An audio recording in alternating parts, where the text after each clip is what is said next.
Bonjour tout le monde, aujourd'hui on va parler de samouraï et de coupe afro, on va parler de Afro Samouraï. Mais avant ça, résumé. Afro Samouraï est un manga écrit et dessiné par Takashi Okazaki en 1999. La série ne contient que 2 tomes.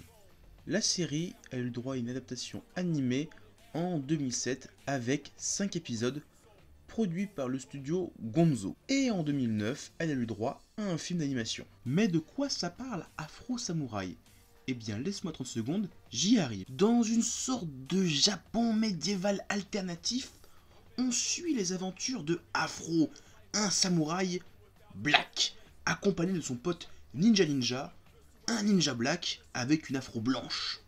Afro porte le bandeau numéro 2 et cherche à affronter le propriétaire du bandeau numéro 1 qui a tué son père il y a quelques années. Afro va donc parcourir le monde durant 5 épisodes pour retrouver le propriétaire du bandeau numéro 1 qui est censé être l'égal des dieux. Alors, le premier défaut qu'on peut vraiment reprocher à Afro Samouraï, c'est son histoire. Elle est très senseiaesque, si je puis dire. Je vais m'expliquer. Comme vous avez pu le voir avec le scénario, l'histoire n'est pas forcément très captivante au premier abord, hein. Le scénar il doit tenir sur un ticket de cinéma, un ticket de métro, un timbre-poste à tout casser. Mais c'est pas ça qui nous intéresse dans l'histoire, c'est pas le scénario, mais c'est autre chose. Comme je l'ai dit, c'est pas les gens qui les intéressent. Parce que honnêtement, dans Afro Samurai, vous n'allez pas avoir un scénario à la Evangelion ou Death Note avec des milliards d'interprétations qui vont vous vriller le cerveau. Non. Quand tu regardes Afro Samurai, tu te poses sur ton canapé ou sur ton lit, tu mets un épisode, tu mates et tu kiffes. C'est ça Afro Samurai, c'est juste une série qui est là pour que tu kiffes. Et c'est tout. Et c'est ça qu'on demande des fois aux animés. Moi j'aime bien les animés comme Evangelion, comme Death Note. C'est les 2 exemples que je dis parce que c'est les plus connus. Mais voilà, c'est vrai que quand tu regardes une série, t'as pas forcément envie de te compliquer la vie, de dire attention, là il y a sûrement une explication philosophique. Non, des fois j'ai envie de me poser, regarder une série, regarder l'épisode, débrancher mon cerveau un tout petit peu comme les films de Michael Bay. Tu les regardes, tu te mates, t'es bien, il y a des explosions, il y a des filles, point. On s'en fout d'avoir des milliards d'interprétations. Le kiff, c'est un peu comme Keijo, j'en ai parlé sur ma chaîne. C'est pas un truc de ouf Keijo, hein. C'est juste un truc, tu mates, tu kiffes, point. Voilà, Afro Samurai c'est juste du kiffage en série. Mais là tu te dis, mais la série, si elle est nulle, enfin scénaristiquement si elle est nulle, pourquoi je la regarderais? Et là je vais te répondre, pour l'animation ma gueule. L'animation de Afro Samurai, c'est une dinguerie. Sorti en 2007, et c'est toujours aussi beau à regarder. C'est captivant, l'animation est dynamique, fluide. Moi je vous le dis, tu veux te faire une soirée avec des potes, regarder une série, Afro Samurai, il y a 5 épisodes, tu mates ça en 2 heures de temps. C'est juste un truc génial. Un autre truc bien dans l'univers d'Afro Samurai, c'est l'univers qui a été créé autour. Un univers qui mélange les samouraïs japonais avec des robots géants. Oui, en clair, Afro Samurai, c'est un univers steampunk. Et c'est plutôt un bon univers steampunk qui mélange habilement les samouraïs, les combats d'épée de samouraï, avec la science un peu dégueulasse, des gros nibards, des blacks.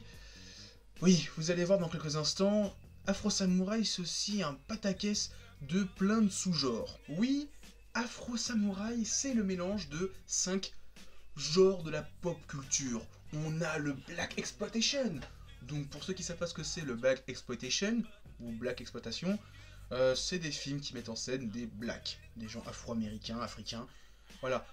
Pour donner un exemple un petit peu récent, la série Luke Cage, c'est un très gros hommage à ce genre de film. L'autre genre, on va dire, dans lequel s'inspire un petit peu Afro Samurai, c'est le western spaghetti, donc les films de cow-boy complètement débiles, un tout petit peu comme l'a fait Tarantino il y a pas longtemps avec le Django Unchained ou les 8 salopards. On a aussi les films de Kung Fu, de Bruce Lee, qui sont très philosophiques, ça aussi on a dans Afro Samurai.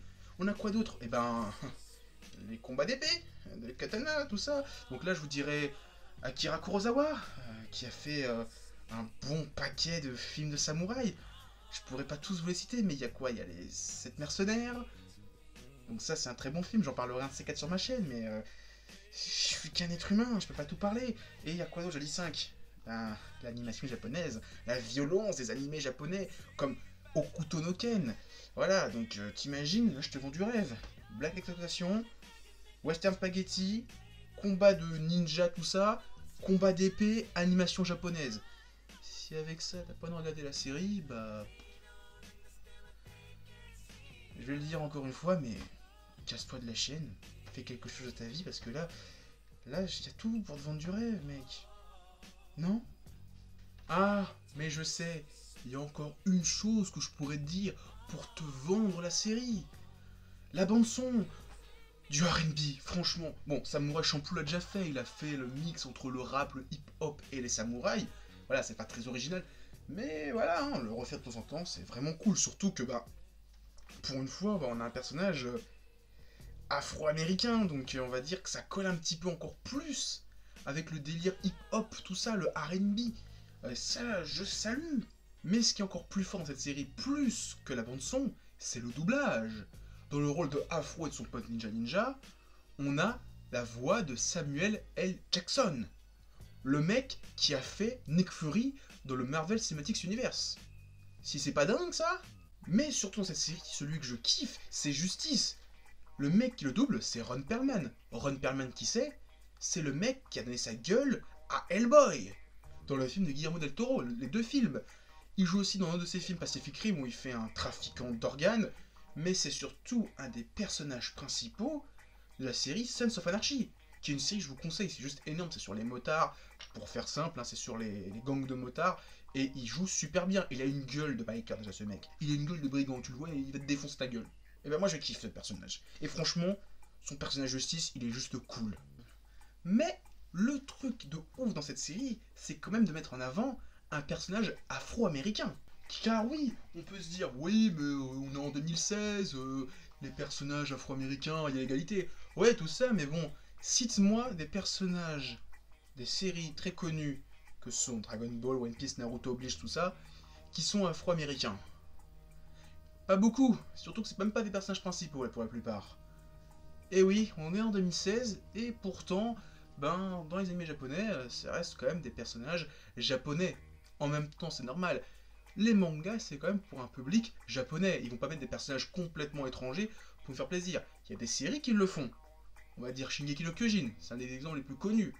Mais il y a combien de séries où les personnages sont étrangers? Pas tant que ça. Et alors quand ils sont étrangers, souvent c'est des Européens ou des Américains. Pas beaucoup d'Afro-Américains. Là, je peux t'en citer 5, comme ça, et c'est même pas les personnages principaux, souvent c'est les personnages secondaires, ou les comiques, ou les rivaux.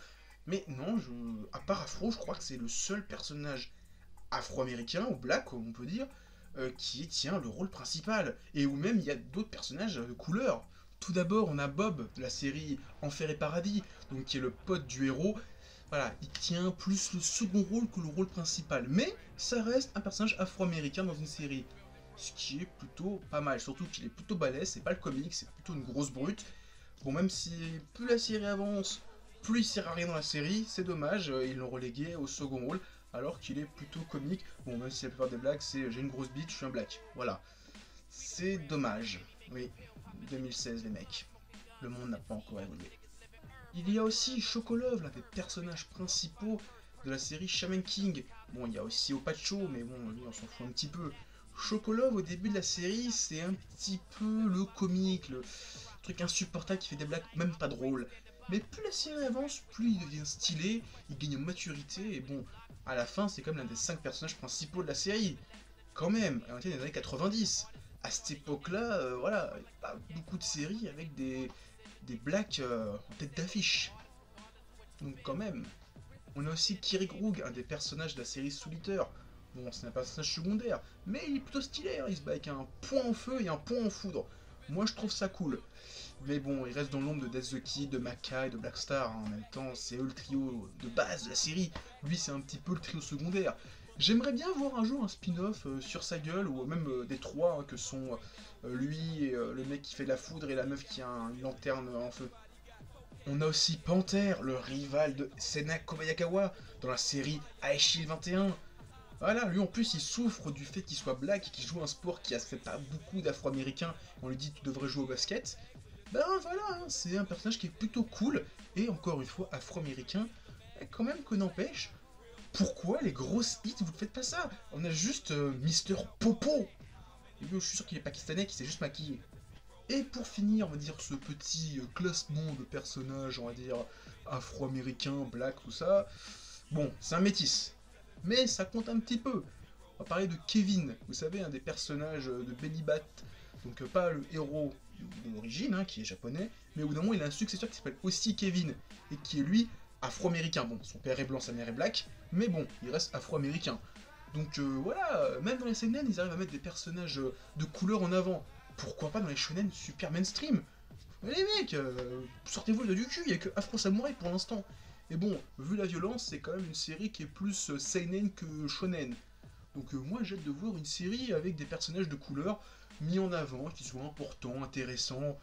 Parce que bon voilà, les japonais avec leur gueule de face bridée et mangeurs de riz, on est un petit peu ras-le-bol moi. Voilà. Et sur ce, je vais vous dire au revoir, à la prochaine. Continuez à lire des mangas, continuez à regarder des animas, à vous éclater en les regardant ou en les lisant.